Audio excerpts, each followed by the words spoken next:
Λοιπόν, θέλω να πω ένα τεράστιο ευχαριστώ σε όλο το επιτελείο που συνετέλεσε για να φτιάξουμε όλο αυτό το επιτελείο.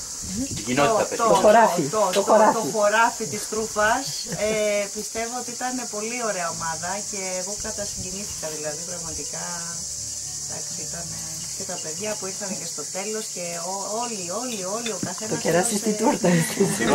Ήταν πάρα πολύ δύσκολο, δηλαδή και χτες το πρωί και σήμερα το πρωί αισθανθήκαμε ότι δεν θα μπορούσαμε να το βγάλουμε εις πέρας. Μετά τις 10, νομίζω, μετά τις 10 η ώρα άρχισε να φαίνεται ότι και την ώρα που ήμασταν κουρασμένοι γύρω στις 11 λέγαμε πάμε να φύγουμε το απόγευμα, θα έρθουμε. Έλα μωρέ, ένα κομματάκι λίγο να κάνουμε, λίγο ακόμα και ξανά. Και ξανά μετά και θα φάμε παστίτσιο, όποιος θα κάνει πιο πολύ θα φάει δύο κομμάτια παστίτσιο.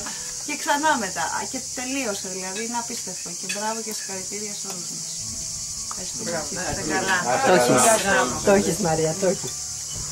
Αυτά. Και καλή μας όρεξη.